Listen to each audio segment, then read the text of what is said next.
we submitted to the President the accomplishment report of the Commission as far as the first year of administration is concerned, and we gave 6 areas where we submitted verifiable and measurable success indicators. The first one is universal access to quality tertiary education, which means that we have increased access to free public education in the more than 200 public universities and colleges. Second one is our achievement in compliance to the EMSA non-compliance issues, so we continue to improve and make maritime education in the Philippines world-class.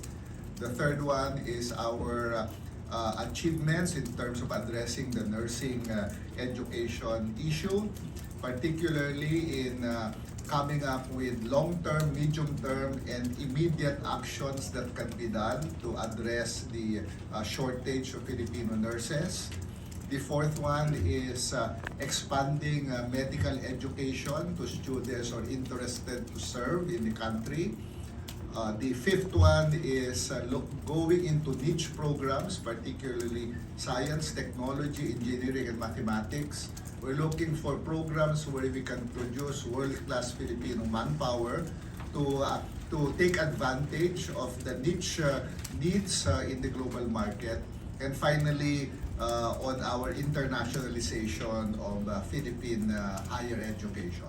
Well, yung mga hindi nakapasa, they will not necessarily be healthcare assistants. The first intervention is help them become nurses by helping them review for the licensure test.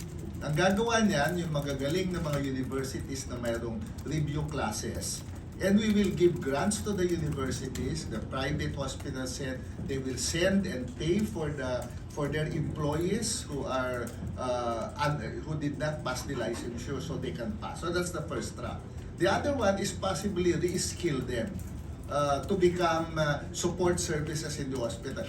That's already happening in many hospitals now. They are first. It's not an either-or question. It's not either you have to raise the salaries to solve the problem. The strategy should be multiple solutions that we are providing. While there's an effort to look into increasing salaries, there should also be an effort to produce more graduates at the same time. And there should also be an effort to re-skill the existing ones and see how many of those who failed the licensure test can be assisted to pass it. No? You know, the fact that our nurses are in demand abroad is actually good news, because that means we produce world-class nurses. I think we should be worried if our professionals are not acceptable abroad. That means our educational system is not good. Similar to CHED, tayo din po sa DepEd, we also presented our accomplishments for since June, no? July 2022 hanggang ngayon. And we also presented our plans moving forward. Of course, we presented updates on the curriculum. As you all know, tapos na po yung review natin noong K-10 curriculum, while the senior high school curriculum is still undergoing review. Pinakita rin po natin kung ano yung mga nagawa natin from the time that we welcomed our 28.4 million learners to school back in August 2022. And of course, our National Learning Recovery Programs. We highlighted yung ating National Learning Camps that we will be piloting very soon, no, July 24, which will offer enhancement, consolidation, and also intervention camps for our learners during the break. Aside from that, we also focus on what we've done in terms of learners' welfare and teachers' welfare. Of course, for the details, siguro wag muna tayo magbigay ng ganun, baka kasi ma-preempt pa natin yung mga sasabihin ng ating Pangulo pagdating ng SONA. But we will be TEC, yung Teachers Education Council. No? So, yun yung isang pamaraan para po ma-improve din natin yung teaching quality sa Pilipinas. If you remember during the basic education report of the Vice President, she raised a concern on teaching quality, but she reminded all of us na hindi po kasalanan ng mga teachers yan. No? It's really our system. And so, we would like that to be siguro if you were asking for a program that can happen between CHED and DepEd na gusto nating maisulong, yan po yung TEC. Now secondly, on the part of DepEd, syempre po, no, we presented yung ating ring plan, no, to institutionalize blended learning, for example, in the Philippines as a permanent mode of delivery. We feel that alongside yung traditional solutions natin of hiring more teachers, building more classrooms to address the shortages, hindi po kasi mabilis o hindi nagagawa yan overnight. That's why these problems are still with us today. And that is why we also presented that we are now going on a two-track approach wherein alongside the traditional solutions of building more classrooms and hiring more teachers, we also want to tap into technology, lessons we learned during the pandemic. And that's why this is part of our National Learning Recovery Program.